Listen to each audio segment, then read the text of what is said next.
So now I'd like to introduce our next speaker, Dr. Alia Banker, who is a senior vitreoretinal surgeon and uveitis specialist at Ahmedabad, director of the Banker's Retina Clinic and Laser Center. He's done his fellowship at Shankar Nitralay and also spent time at the Shili Eye Center, University of California, San Diego. And he's received several honors and awards from ASRS and the Gujarat State Ophthalmic Society. Dr. Banker will be speaking on the use of anti-VEGF in pediatric population, do's and don'ts. Over to you, sir.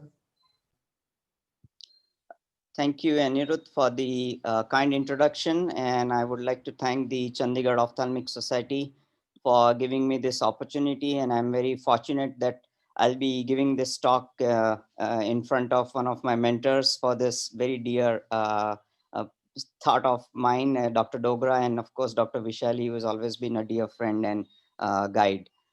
So I've been asked to speak on anti-VEGF in pediatric population, the do's and don'ts.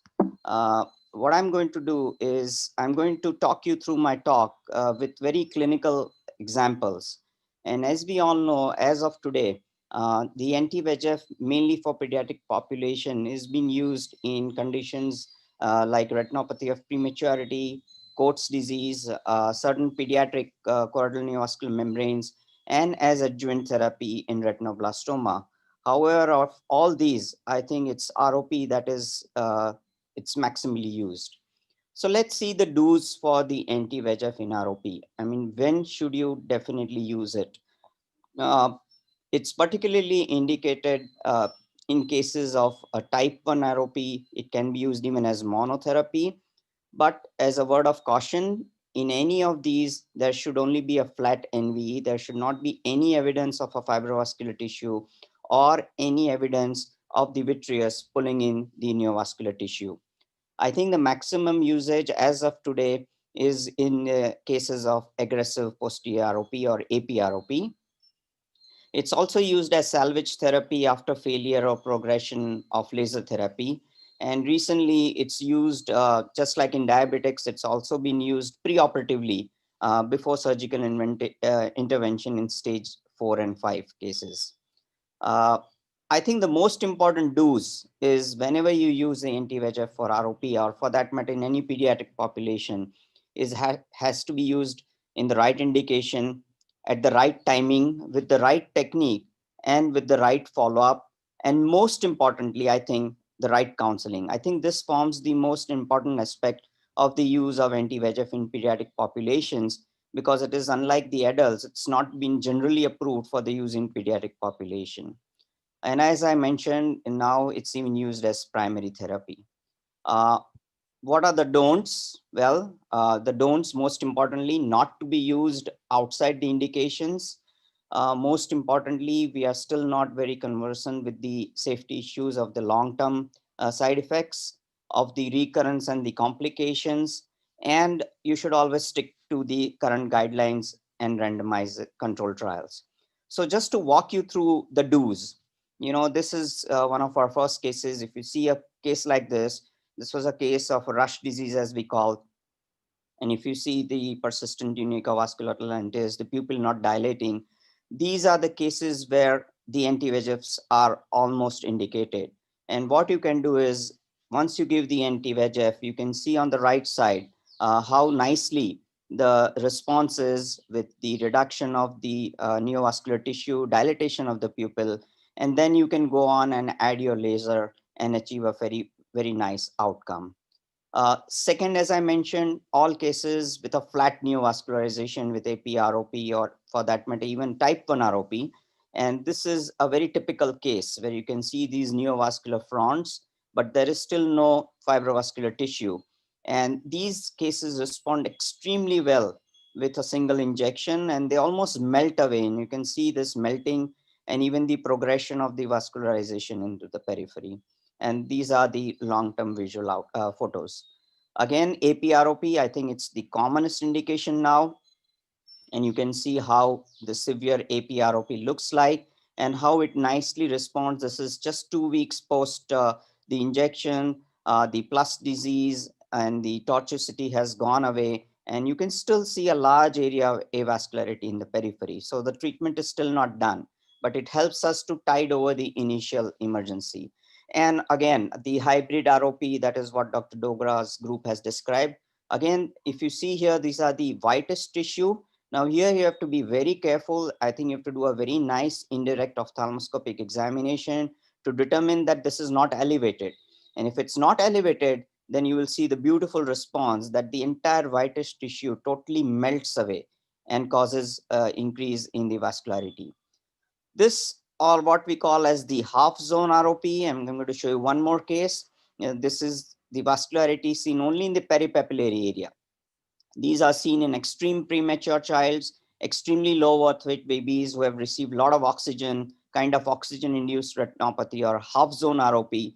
I mean, there's no way you're going to do a laser in this. You have to have some kind of vascularity, and this is what it has been achieved. These cases might need multiple injections, or for that matter, even multiple laser sittings before we achieve a final outcome. So this eye went on to receive 2 injections, and you can see we achieved the vascularity almost up to zone 2 anterior. And at this point, you can add in your laser, thereby decreasing the amount of the destruction. Again, the don'ts, I think we all know you don't need an anesthesia to treat ROP. You can see this, we can do it even in the NICU, even if the baby is on the ventilator, it can easily be done under just topical anesthesia. Again, the do's, I think ranibizumab is the only FDA approved drug for the purpose of ROP, but there are these other drugs, bevacizumab, aflibercept, and even biosimilars, which can be used as off-label for these purpose. Don'ts and do's, again, most important is the safety profile. And there's a very nice review article on the update of all the safety profile factors. I'm not going into the details, but I think the most important aspect when you treat any pediatric cases is don't think that after giving the baby, you let the baby go away.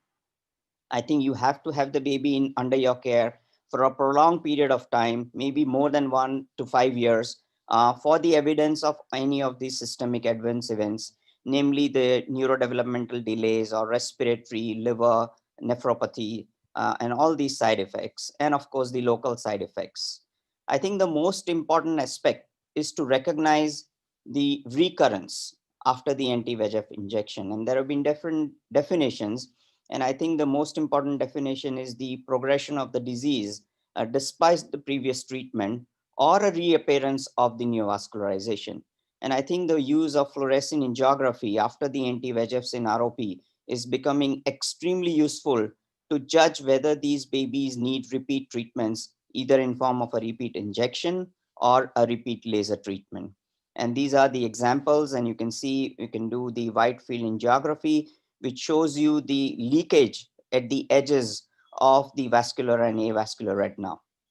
And then there is a different appearance, which gives a budding effect with peripheral avascular area. You don't see any leakage, but these can give rise to potential retinal detachment in adulthood.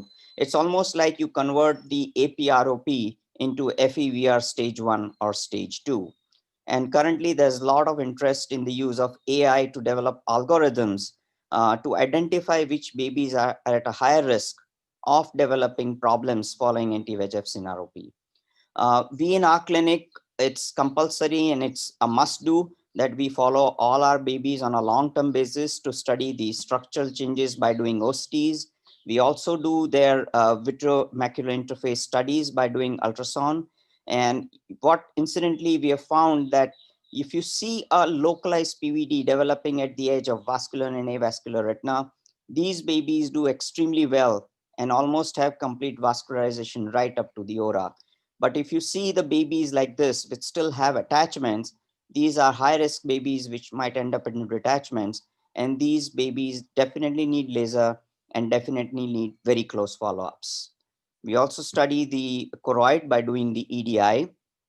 And I think as for all ROP babies, no baby treated whether by laser or ROP should be left alone. You should have a long-term follow-up for their refractive errors and their strabismus also. We all know we've been doing visual field studies also to establish that the peripheral visual field loss is slightly greater in eyes who receive laser than the eyes who receive only anti-VEGF. This was the baby that I showed you, and you can see the baby only has a minimal central vision with total peripheral visual loss. And as compared to this, the baby with the flat neovascularization, which received only anti-VEGF without any additional laser, you can see the white field angiography showing a very small area of non-perfusion. We've opted not to treat, and you can see the visual fields are pretty well preserved. So currently my strategy is to use primary therapy in APROP or even half zone disease with flat neovascularization, but we vigorously follow up until the vascularity is up till zone 2A. And then we decide, do an angiography and add laser if we find any of the risk factors. I think the use of anti-VEGFs is pertinent in today's scenario, particularly in the COVID era. And this was one of the earliest cases that we treated in April during the lockdowns. And you can see there's hardly any vascularity, the very severe, almost half zone ROP. And following one injection, you can see these serial photographs, and you can see now the vascularity is very nicely developed, and you can see a faint ridge in the zone 2 anterior. And then we went on to give laser after 4 months when the lockdown actually opened up. So again, this is a very potential use in certain diseases. The don'ts, these are the cases where you should not use anti-VEGFs. You can see this case of APROP, but there is beginning of a fibrovascular traction. And this was a baby which was treated elsewhere and landed up with stage 4A with the peripheral detachment. Again, another case, you can see a severe disease, posterior disease with a thick fibrovascular tissue. Patient went on to receive injection elsewhere, and we had to add on laser because now he was developing traction in the periphery. So these are the cases where you should not use. Again, this was one of the cases which was referred to be. This was on presentation. The patient had received injection in a very peripheral center. Actually, the baby was not able to come to the city. And this was unfortunately the post-treatment developed a severe retinal detachment. In spite of us adding laser, we've added laser and now we're waiting for the surgery. Again, another case, you can see the peripheral fibrovascular tissue, which went on to develop severe vitreous hemorrhage and peripheral traction. So these are absolute don'ts. A few other indications in pediatric population, I think Coats disease, it's a very useful adjuvant therapy to reduce the exudation and the VEGF proportion. And if you see this case, which was given 2 or 3 injections and combined with the peripheral laser, gave us a good result with a decrease in the amount of exudation. This is a patient in waiting. We've already given the anti-VEGF injection and now is scheduled for the peripheral laser.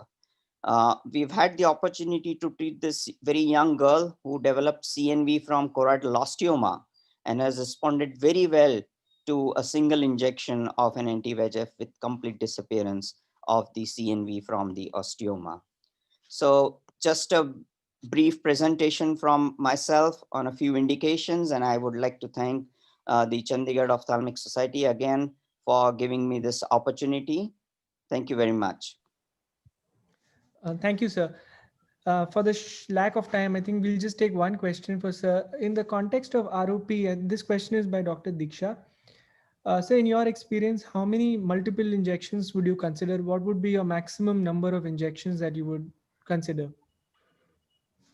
Till now, I've given just 2 in any case, and I've stopped at 2. I've not given more than 2 injections. And after that, either add more laser or straight away go into surgery. And I forgot to mention that currently there has been a lot of interest in doing primary vitreoretinal surgery in very severe cases of APROP. And they've found very encouraging results, particularly certain groups are very proactive in doing primary vitrectomy. And what they feel is by depulping the vitreous, you reduce the chances of the vitreoretinal neovascularization. Okay. So any comment from Dr. Dogra, sir? I congratulate Alay for a very nice talk. He has maximum experience as far as giving anti-VEGF in ROP in our country, and he was the first to start. And what I think I would like to just add a little thing here, what over this is, I think we have to be very careful with the follow-up. Once we have given anti-VEGF, I think we are there to follow this child, not like laser. Laser, it's like a finite treatment. Once you have done that, it has totally regressed. You may call after 6 months, you'll be fine, but not here. You need to call very frequently because they have both the problems. They can have a recurrence of the disease, and if the recurrence happens, sometimes it can be very, very fast and it might progress. He has shown some cases. That's very important. Another thing is, even up to 5 years now, the cases are reported where the vessels are still not growing and the recurrence can happen. So I think at times, if it is in zone 2, be very careful. If you have an angiography facility, you can do an angiography. If it is in zone 2 and beyond that it is avascular, I think it is better to do laser even in later stages. That is what I would like to mention. Otherwise, we can't follow these big babies. You need a general anesthesia. So it becomes a difficult situation. You can't take every time for general anesthesia. And another indication, pediatric, which I would like to mention, we have given in many, and we have some of these are the fever cases. They develop neovascularization very fast. They develop neovascularization iris. Many of them, they just depend on injection subsequently, and they do very well. So just thank you very much. Thank you, sir.